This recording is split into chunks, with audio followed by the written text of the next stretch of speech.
आज के इस खास वीडियो में हम भारत के हाइपरसोनिक मिसाइल सिस्टम्स पर विस्तार से चर्चा करेंगे। अभी कुछ दिन पहले भारत ने अपनी लंबी दूरी की hypersonic anti ship missile system का परीक्षण किया। इस परीक्षण के बाद विभिन्न स्थानों से अनेक तरह की प्रतिक्रियाएं आ रही हैं। कुछ लोग इस महत्वपूर्ण डेवलपमेंट को समझने और स्वीकारने में सक्षम हैं, जबकि कुछ अभी भी इसे समझ पाने में कठिनाई का सामना कर रहे हैं। कुछ लोग तो यहाँ तक भी इस पर यकीन नहीं कर पा रहे हैं कि यह हाइपरसोनिक ग्लाइड वाहन का परीक्षण था। हालांकि मैं आपको बता दूं कि कुछ लोग तो यहाँ तक कहने लग गए हैं कि भारत ने जिस हाइपरसोनिक मिसाइल का परीक्षण किया वह उनके द्वारा दिए गए डोनेशन के पैसे से बना है। जिन लोगों को यह डेवलपमेंट पचाना मुश्किल हो रहा है, उनके लिए चुनौतियां और भी बढ़ने वाली हैं। इसका कारण यह है कि DRDO रक्षा अनुसंधान एवं विकास संगठन केवल एक प्रकार के हाइपरसोनिक मिसाइल सिस्टम पर काम नहीं कर रहा है। वास्तव में वह 5 अलग अलग प्रकार के मिसाइल सिस्टम्स और उनसे संबंधित तकनीकों पर काम कर रहा है। इसलिए आज के वीडियो में मैं आपको इन 5 हाइपरसोनिक मिसाइल सिस्टम्स के बारे में बताऊंगा। लेकिन वीडियो में आगे बढ़ने से पहले DRDO को धन्यवाद करते हुए वीडियो को लाइक करें और कमेंट बॉक्स में जय हिंद जरूर लिखें। याद रखें, जय हिंद कहना हम सबके लिए गर्व की बात है। दोस्तों, सबसे हम हाइपरसोनिक मिसाइल को समझते हैं, लेकिन हाइपरसोनिक मिसाइल सिस्टम को समझने के लिए यह जरूरी है कि आप इसकी 3 प्रमुख कैटेगरीज को गहराई से समझें।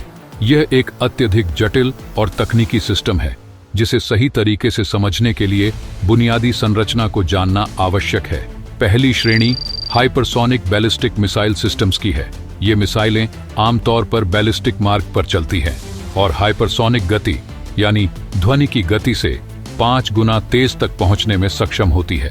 इनमें अत्यधिक ऊंचाई तक जाने और वायुमंडल में फिर से प्रवेश करके लक्ष्य को सटीकता से भेदने की क्षमता होती है।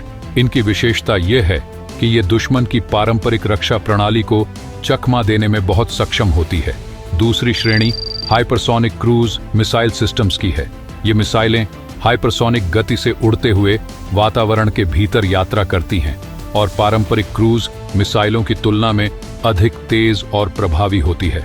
इनकी खासियत यह है कि ये अपने मार्ग को लगातार समायोजित कर सकती है, जिससे इन्हें ट्रैक करना और रोकना बेहद कठिन हो जाता है। ये मिसाइलें समुद्र, जमीन और हवा से लॉन्च की जा सकती हैं। तीसरी श्रेणी हाइपरसोनिक ग्लाइड वाहन यानी हाइपरसोनिक ग्लाइड व्हीकल या HAGV की है। ये वाहन पारंपरिक बैलिस्टिक मिसाइल से अलग है, क्योंकि इन्हें प्रक्षेपण के बाद वायुमंडल में ग्लाइड करने के लिए डिजाइन किया गया है। ये अत्यधिक तेज गति से लंबी दूरी तय करते हैं और पारंपरिक राडार डिटेक्शन से बचने में सक्षम होते हैं। इनकी अनियमित उड़ान पथ इन्हें अत्यंत घातक और सटीक बनाती है। इन तीनों कैटेगरीज को समझने के बाद यह स्पष्ट हो जाता है कि हाइपरसोनिक मिसाइल सिस्टम केवल गति पर आधारित नहीं है, बल्कि इनकी सटीकता, गतिशीलता और दुश्मन के डिफेंस सिस्टम को चकमा देने की क्षमता इन्हें भविष्य के युद्ध की परिभाषा बदलने में सक्षम बनाती है। और इसीलिए इस टेक्नोलॉजी को बनाने में जो देश सफल हो जाता है, उसे एक तरह से बॉस की तरह देखा जाता है। भारत ने हाइपरसोनिक बैलिस्टिक मिसाइल सिस्टम्स में पहले ही महारत हासिल कर ली है। अगर हम हाइपरसोनिक क्रूज मिसाइल सिस्टम्स की बात करें तो HSTDV यानी हाइपरसोनिक टेक्नोलॉजी डेमोन्स्ट्रेटर व्हीकल के सफल प्रदर्शन के साथ भारत ने इस तकनीक में एक मजबूत कदम बढ़ा लिया है। इस प्रदर्शन के आधार पर अब एक नई लंबी दूरी वाली हाइपरसोनिक क्रूज मिसाइल सिस्टम विकसित की जा रही है, जिसका नाम long duration hypersonic cruise missile system रखा गया है। यह प्रणाली प्रोजेक्ट विष्णु के तहत तैयार की जा रही है और उम्मीद की जा रही है कि इसकी टेस्टिंग अगले साल शुरू हो जाएगी। प्रोजेक्ट विष्णु क्या है, इसके बारे में तो आप जानते ही होंगे। अगर नहीं जाते तो आप मेरे पुराने वीडियो को देख सकते हैं, लिंक डिस्क्रिप्शन बॉक्स में है। मैं आपको बता दूं कि जिस हाइपरसोनिक क्रूज मिसाइल की मैं बात कर रहा हूं, वह स्क्रैमजेट इंजन का उपयोग करती है, जो इसे बहुत कम ऊंचाई पर उड़ान भरते हुए हाइपरसोनिक गति प्राप्त करने में सक्षम बनाता है। हालांकि यह समझना भी महत्वपूर्ण है कि इस प्रकार की मिसाइल सिस्टम्स की लागत बहुत अधिक होती है, जिसके कारण इन्हें बड़ी संख्या में इस्तेमाल करना संभव नहीं है। इसी कारण से DRDO एक और श्रेणी की मिसाइल सिस्टम्स पर काम कर रहा है, जिन्हें बूस्ट ग्लाइड वाहन कहा जाता है। ये मिसाइलें हवा में काफी ऊंचाई पर जाकर अपने पेलोड को छोड़ती हैं, जो हाइपरसोनिक गति से ग्लाइड करता है।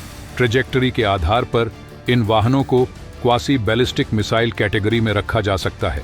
हालांकि इनका पेलोड विशेष रूप से तैयार किया जाता है, जो इन्हें और भी प्रभावी बनाता है। DRDO ने इन वाहनों के 4 प्रकारों में से 3 पर काम किया है और इनमें से प्रत्येक प्रकार के परीक्षण के लिए अपने अलग चरण हैं। आपको जानकर खुशी होगी कि काफी पहले कॉनिकल डिजाइन पर काम पूरा कर लिया गया था और हाल ही में डेल्टा विंग का परीक्षण किया गया है। इसके बाद ब्लैंडे बॉडी का परीक्षण भविष्य में किया जाएगा।